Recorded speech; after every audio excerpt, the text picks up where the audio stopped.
High court supreme court के जजों के मैनिफेस्टो में भी नहीं है। हमारा सुप्रीम कोर्ट जो इतना पावरफुल है, चाहे तो राज्य सरकारों का कानून खत्म कर दे, चाहे तो केंद्र सरकार का बनाया हुआ कानून खत्म कर दे, पार्लियामेंट का बनाया हुआ कानून खत्म कर दे, संविधान का संशोधन खत्म कर दे। उस सुप्रीम कोर्ट ने आज तक कभी सुओ मोटो लेके ये नहीं सोचा कि भारत के लोगों को 1 साल के अंदर न्याय कैसे दिया जाए। आज तक ये नहीं सोचा कि सबूत के अभाव में इतने लोग बरी हो रहे। अभी कुछ दिन पहले गीतिका शर्मा का हत्यारा वो कांडा भी बरी हो गया, गोपाल कांडा। अरे गीतिका शर्मा ने सुसाइड किया, ये तो सच है। आखिर किसकी वजह से सुसाइड किया? अरे कम से कम सबूत के अभाव में बरी करने से पहले एक बार आरोपी का narco polygraph brain mapping test तो करवा लेते। पूरी दुनिया में narco polygraph brain mapping test हो रहा है, भारत में क्यों नहीं हो रहा है? चलो संसद ने कानून नहीं बनाया तो नहीं बनाया, कोई बात नहीं। अपनी जुडिशियल पावर का यूज करके आर्टिकल 142 का संविधान में जो पावर है उसको यूज करके डायरेक्शन दे सकते हैं। भाई ऐसा है, सबूत के अभाव में बरी करने के पहले एक बार narco polygraph brain mapping test करवा लो। नार्को पॉलीग्राफ ब्रेन मैपिंग करा लीजिए, फर्जी मुकदमे बंद हो जाएंगे, लेकिन गुनाहगार छूटेंगे भी नहीं। नार्को पॉलीग्राफ ब्रेन मैपिंग कर लीजिए, दोषी को जेल होगी, निर्दोष को बेल मिलेगी। अभी तो उल्टा खेल चल रहा है। इतनी हत्याएं हो चुकी हैं। जब जब हत्या होती है 5-6 काम होता है। व्हाट्सएप के योद्धा वीडियो शेयर करते हैं, फेसबुक के योद्धा फेसबुक पे वीडियो डालते हैं, ट्विटर के योद्धा ट्विटर पे ट्रेंडिंग करते हैं, नेता आके उसकी निंदा कर देते हैं, कुछ संगठन कैंडल मार्च भी निकाल देते हैं, फांसी दो फांसी दो फांसी दो फांसी दो। आज तक किसी को फांसी हुई क्या? कितनी जिहादी हत्याएं हो गई, किसी को फांसी हुई? अभिजीत के हत्यारों को फांसी हुई क्या? जोर से बोलिए। अंकित सक्सेना के हत्यारों को फांसी हुई? अंकित शर्मा के हत्यारों को फांसी हुई? अभिजीत सरकार के हत्यारों को फांसी हुई? अविनाश सक्सेना, बादल, बंधु प्रकाश, भरत जाटव, भावेश कोहली, चंदन गुप्ता, ध्रुव त्यागी, दिलवर नेगी, डॉक्टर नारंग, गंगाराम, हर्षा हिना तंड्रेजा, हीरा गुजराती, जीतू मोहन, जस्टिस नीलकांत गंजू, कल्पवृक्ष गिरी, कमलेश तिवारी, कन्हैया लाल, खेतराम, कृष्णा भारद्वाज, कृष्णा देवनाथ, महक, नीलेश, निकिता तोमर, नीलेश, परेश मेहता, प्रशांत पुजारी, प्रीति माथुर, प्रियंका रेड्डी, रचित जाटव, राजू, रामलिंगम, रतनलाल, रविंद्र कुमार, रिंकू शर्मा, रिया गौतम, रुद्रेश, रुपेश पांडे, शंभू मैती, सावन राठौर, शिवम, सुशील गिरी, तिलक लाल कपड़ू, ट्विंकल शर्मा, उमेश कोले, विधु जैन, विकास यादव, विनोद कुमार, विष्णु गोस्वामी। किसी के हत्यारों को फांसी हुई क्या?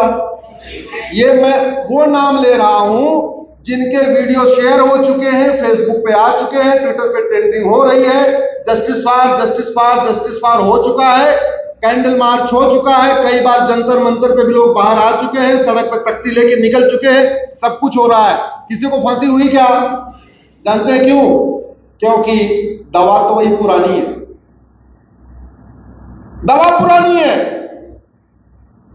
लोगों को फांसी दिलवाना है तो किसी एक की हत्या पे मत निकलिए, सीधे सीधे कानून बदलने की मांग करिए। और यह मैं माननीय चीफ जस्टिस से पूछना चाहता हूं, 1990 के कश्मीर नरसंहार वालों को फांसी कब होगी? बंगाल में जिन लोगों ने नरसंहार किया उनको फांसी कब होगी? दिल्ली में जो नरसंहार किया उन्होंने फांसी कब होगी? जम्मू में नरसंहार हुआ, उधमपुर में नरसंहार हुआ। ऐसा कोई भारत का कोना नहीं है जहां टाइम टाइम पे दंगे नहीं होते, नरसंहार नहीं होते, निर्दोषों की हत्या नहीं होती। किसी को फांसी हुई क्या? जोर से बोलिए। अब सवाल यह है कि जैसे यहां नरसंहार होता है, पत्थरबाजी होती है, सर्दन से जुदा होता है, ऐसा चीन में होता है क्या? जोर से बोलिए।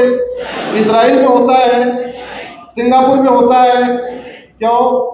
क्या वहां के जज बहुत अच्छे हैं? क्या वहां के शासक बहुत अच्छे हैं? क्या वहां के प्रधानमंत्री बहुत अच्छे हैं? नहीं। क्या अच्छा है? कानून। सिंगापुर में कोई जज है, कोई फर्क नहीं पड़ता एक्स जज है कि वाई जज है कि जेड जज है, 1 साल के अंदर सजा होनी है तो होगी। अभी चीन के कानून मंत्री को फांसी हुई है, थोड़ा सा पैसा ले लिया था। लॉ मिनिस्टर को फांसी हुई है चाइना में। एक फैक्ट्री के जीएम ने थोड़ा सा कमीशन ले लिया था वेंडर से, काम देने के बदले, ठेका देने के पहले, फांसी हुई है। सिंगापुर में 900 ग्राम गांजा पाया गया एक व्यक्ति के पास, केवल 900 ग्राम, 9 किलो भी नहीं, फांसी हुई है।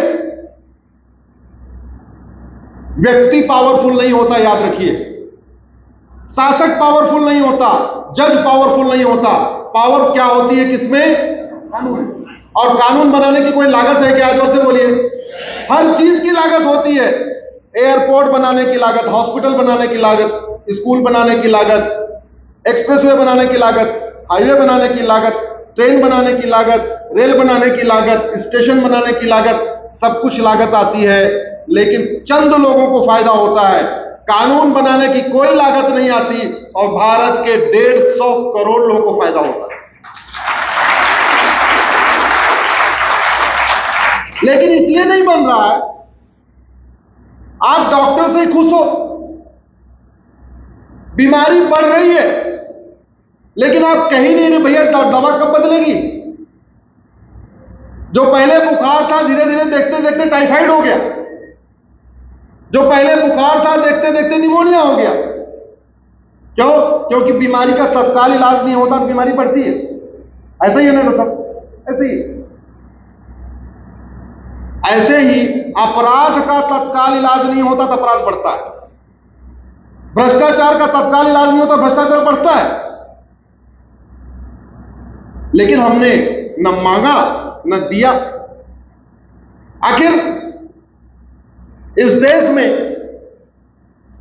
खासतौर पे हमारा सुप्रीम कोर्ट हर तरीके की याचिका सुनता है, कॉन्फ्रेंसेस भी होती है, ऑल इंडिया जजेस कॉन्फ्रेंस होती है, हाई कोर्ट के जज, सुप्रीम कोर्ट के जज साल में एक बार बैठते हैं। कई बार तो प्रधानमंत्री भी उसमें बुलाए जाते हैं, कई बार तो मुख्यमंत्री और हाई कोर्ट के चीफ जस्टिस का संयुक्त कॉन्फ्रेंस भी होती है। आज तक इस बात पे कॉन्फ्रेंस क्यों नहीं हुई कि 1 घंटे के अंदर एफआईआर होना चाहिए, 1 महीने के अंदर जांच पूरी होनी चाहिए, 1 साल के अंदर सजा का ऐलान हो जाना चाहिए, 1 साल के अंदर दूध का दूध, पानी का पानी। और भारत में जितनी भी अराजकता है, जितना अपराध है, जितना भ्रष्टाचार है, उसके लिए बहुत हद तक हमारी न्यायिक व्यवस्था दोषी है। और न्यायिक व्यवस्था अगर घटिया है तो इसके लिए सुप्रीम कोर्ट भी दोषी है। अगर आपके धार भोजशाला का विवाद, जिसकी वजह से हिंदू मुस्लिम्स के बीच में कॉन्फ्लिक्ट हो रहा है, 1 साल के अंदर अगर इसका निपटारा हो जाए, 1 साल के अंदर सब ठीक हो जाएगा। हो जाएगा नहीं? ठीक हो जाएगा। काशी मथुरा का विवाद, जिसकी वजह से हिंदू मुस्लिम के बीच में कॉन्फ्लिक्ट हो रहा है, मीडिया में डिबेट हो रही है, रोज तू मैं हो रहा है, 1 साल के अंदर फैसला कर दीजिए, खत्म, आगे मामला बढ़ गया। भाई जब तक राम मंदिर का फैसला नहीं आया था तभी तक तो डिबेट हो रही थी ना। फैसला आ गया, विवाद खत्म, मामला आगे बढ़ गया। ऐसे ही अगर न्यायिक व्यवस्था फास्ट हो जाए, मुकदमों का जल्दी जल्दी निपटारा करना शुरू करे, अपने आप जातिवाद भी बहुत कम हो जाएगा, भाषावाद भी कम हो जाएगा, क्षेत्रवाद भी कम हो जाएगा, अलगाववाद भी कम हो जाएगा, माओवाद भी कम होगा, नक्सलवाद भी कम होगा। किसी भी मुकदमे में जो दोषी होता है वो चाहता है कि मुकदमा लंबा चले, ऐसे ही तो है। जो निर्दोष होता है वो चाहता है मुकदमा जल्दी से खत्म हो जाए। बलात्कारी चाहेगा मुकदमा 20 साल चले, पीड़िता चाहती है कि मुकदमा 1 साल के अंदर, 1 महीने के अंदर खत्म हो जाए, ऐसे ही है ना। अभी मुकदमा लंबा चल रहा है, जल्दी खत्म हो रहा है, जोर से बोलिए। तो ये न्यायिक व्यवस्था बलात्कारी को मदद कर रही है या पीड़िता को मदद कर रही है?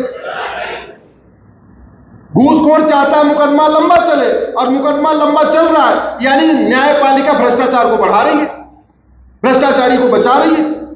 अपराधी चाहता है, हत्यारा चाहता है मुकदमा लंबा चले, पीड़ित चाहता है मुकदमा जल्दी खत्म हो।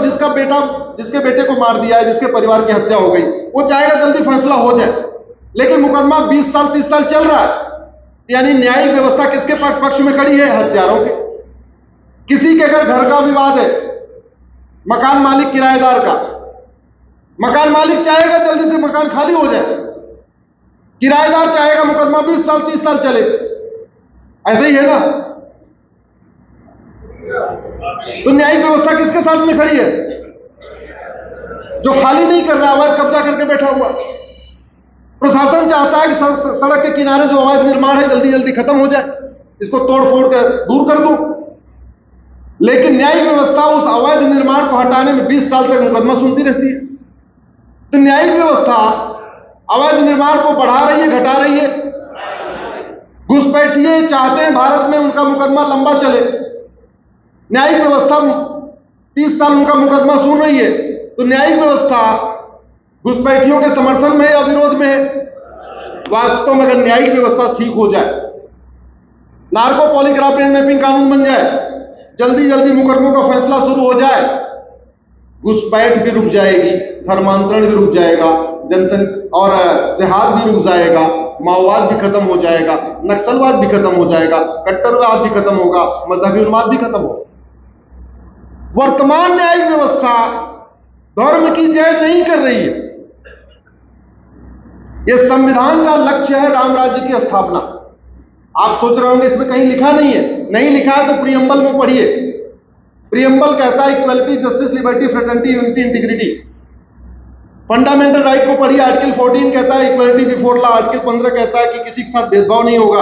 आर्टिकल 16 कहता है सबको समान अवसर मिलेगा। आर्टिकल 19 कहता है सबको समान रोजगार का अधिकार मिलेगा। आर्टिकल 21 कहता है सबको एक समान जीवन जीने का अधिकार है। जब हर जगह समानता की बात हो रही है, यही तो राम राज्य है। राम राज्य को अगर 4 शब्दों में कहें, धर्म की, अधर्म का, प्राणियों में, विश्व का, यही राम राज्य है। तो संविधान की शपथ लेने वाले, संविधान की शपथ लेने वाले कौन कौन? 5 लोग संविधान की शपथ लेते हैं। शेड्यूल 3 में उनकी शपथ बनी हुई है। अधिवक्ता मित्रों को पता है शेड्यूल 3 में कौन कौन शपथ लेता है? हाई कोर्ट के जज शपथ लेते हैं, सुप्रीम कोर्ट के जज शपथ लेते हैं, सांसद शपथ लेते हैं, विधायक शपथ लेते हैं, और मुख्यमंत्री, प्रधानमंत्री, मंत्री शपथ लेते हैं। ये 5 लोग क्या शपथ लेते हैं? संविधान को अक्षरशः पालन करूंगा, संविधान के अनुसार कार्य करूंगा, संविधान की भावना के अनुसार आगे नियम कानून बनाऊंगा, संविधान को अपने जीवन में उतारूंगा। ये उनकी ओथ है। I will uphold the constitution, I will abide by the constitution. अब जब उन्होंने शपथ लिया, यानी संविधान में जितनी बातें लिखी हुई हैं उन सबको लागू करना उनकी ड्यूटी है।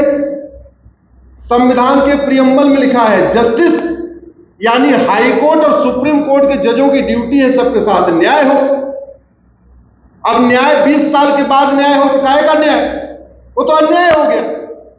मकान मालिक को जितना किराए से मिला उससे ज्यादा उसको सुप्रीम कोर्ट तक लड़ने में खर्च करना पड़ जाए, किराएदार को निकालने में खर्च करना पड़ जाए, उसके साथ न्याय हुआ कि अन्याय हुआ?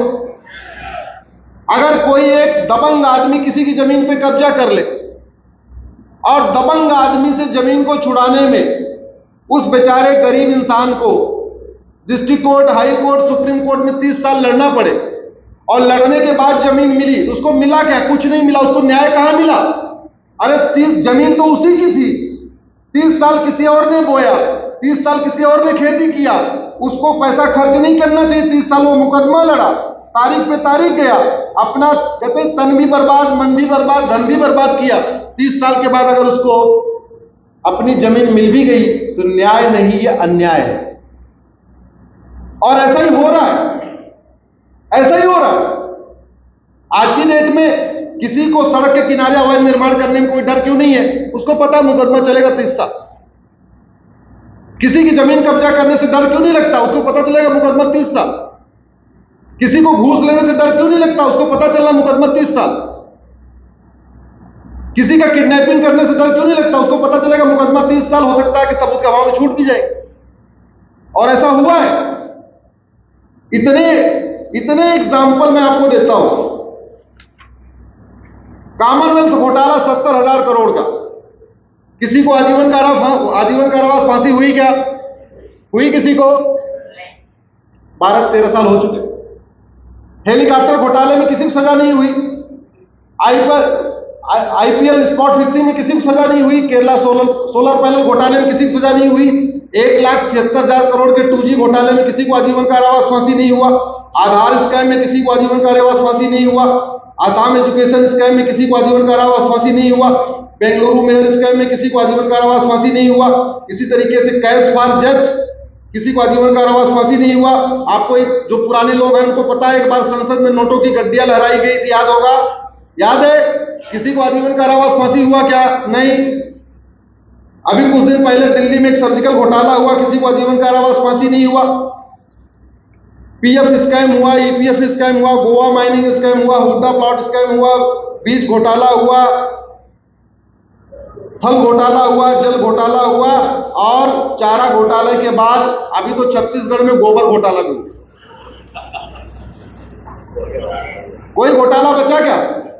जमीन से आसमान पाताल सब हो गया था। चारा था, अब चारा खाने के बाद जो निकलता है, गाय चारा खाती है, चारा घोटाला पहले, अब बचा क्या था? बोले चारा खाने के बाद गोबर निकलता है। ऐसे ऐसे लोगों को करोड़ों रुपए पेमेंट कर दिया, उनके पास गाय तो छोड़ो बकरी भी नहीं है, और उनको गाय के गोबर का करोड़ों रुपए पेमेंट हो गया। बोले इनके पास गौशाला थी, उनके पास इनफैक्ट बकरी भी नहीं, बकरीशाला भी नहीं उनके पास। क्यों? क्योंकि उनको पता है मुकदमा आराम से चलेगा और मुकदमा खत्म होने से पहले हम खुद ही खत्म हो जाएंगे। भारत में भ्रष्टाचार का मुकदमा ऐसे ही हुआ। नरसिम्हा राव जी खत्म हो गए, उसके बाद मुकदमा अपने आप खत्म हुआ। सुखराम खत्म हो गए, मुकदमा अपने आप खत्म हुआ। शिबू सोरेन का ऐसे हुआ, हजारों लोग। और आपको जान के आश्चर्य हुआ, जो कुछ दिन पहले प्रधानमंत्री जी ने बोला भी था कि 20 लाख करोड़ का घोटाला हुआ है आजादी के बाद। कितना? 20 लाख करोड़। 20 लाख करोड़ का घोटाला। 15 लाख करोड़ तो हर साल घोटाला हो जाता है, हर साल। कैसे? भारत का टोटल बजट 75 लाख करोड़ का है। केंद्र और राज्यों का टोटल बजट कितना है? 75 लाख करोड़। कोई ऐसी स्कीम बताइए जिसमें 20% से कम कमीशन हो, है क्या? कोई ऐसी योजना बताइए जिसमें 20% से कम हो। चाहे सड़क हो, चाहे टेंडर हो, चाहे स्कूल का टेंडर, हॉस्पिटल का टेंडर, चाहे कुछ भी हो, 20% है कि नहीं है? ऑन एन एवरेज कहीं कहीं 40 भी है, कहीं कहीं 50 भी है, कहीं कहीं तो पूरा पूरा घोटाला है। वो तालाब जो है कागज पे खुदता है, कागज पे पूरा पास हो जाता है। 75 लाख करोड़ का 20% मतलब 15 लाख करोड़। तो 15 लाख करोड़ साल में ऐसे ही चला जाता है। लेकिन सजा क्यों नहीं होती? क्योंकि कानून घटिया है, न्यायिक व्यवस्था सड़ गई है। इसलिए मैं माननीय प्रधानमंत्री जी से निवेदन करता हूं, माननीय चीफ जस्टिस ऑफ इंडिया से निवेदन करता हूं कि प्लीज जुडिशियल रिफॉर्म करिए, one nation one judicial code लागू करिए, जिससे कि जल्दी से जल्दी मुकदमों का फैसला हो। और कुछ काम तो न्यायपालिका बिना नए कानून के भी कर सकती है। उदाहरण के लिए, जब कोई साक्ष्य न मिले तो उनको इतना अधिकार है कि पुलिस को बोले तुम एक काम करो, इसका नार्को पॉलीग्राफ ब्रेन मैपिंग कानून करो, ब्रेन मैपिंग टेस्ट करो। टेस्ट करके पता चलो कि इसने मारा कि नहीं मारा, चोरी किया कि नहीं किया, हत्या किया कि नहीं किया, बलात्कार किया कि नहीं किया। 2-3 दिन में पूरी रिपोर्ट आ जाएगी। सच झूठ का दूध पानी का पानी हो जाएगा। इसमें कोई खर्चा आएगा क्या? जरा जोर से बोलिए। न्याय मिलेगा कि नहीं? एक भारत में जो घुसपैठ और धर्मांतरण का बहुत बड़ा खेल चल रहा है, बहुत बड़ा हमारी डेमोग्राफी के लिए खतरा हो चुका है, घुसपैठ और धर्मांतरण। और अगर आप न्यूज देखते होंगे तो आपने देखा होगा पिछले 3 महीने फ्रांस जला है। आप लोगों ने देखा नहीं देखा? कितने लोगों ने देखा फ्रांस को जलते हुए? सबने देखा। कभी आपने सोचा फ्रांस जल क्यों रहा है? फ्रांस के पास तो यूएन की परमानेंट मेंबरशिप है, फ्रांस के पास तो वीटो पावर भी है, फ्रांस के पास तो वर्ल्ड क्लास हाईवे है, वर्ल्ड क्लास एयरपोर्ट है, वर्ल्ड क्लास हॉस्पिटल है, वर्ल्ड क्लास स्कूल है, फ्रांस के पास तो राफेल भी है, फ्रांस के पास तो यूसीसी भी है। तो फ्रांस जला क्यों?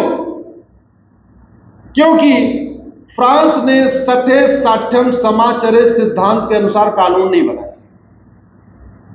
झूठे मानवाधिकार के ढोंग के चक्कर में उसने लिबरल एटीट्यूड अपनाया और बिना समझे बिना जाने शरण देता गया। और पता है, फ्रांस को उन्हीं लोगों ने जलाया जिसको फ्रांस ने रोटी कपड़ा मकान दिया था। जिसको फ्रांस ने रोटी कपड़ा मकान दिया, फ्रांस को उसी ने जलाया।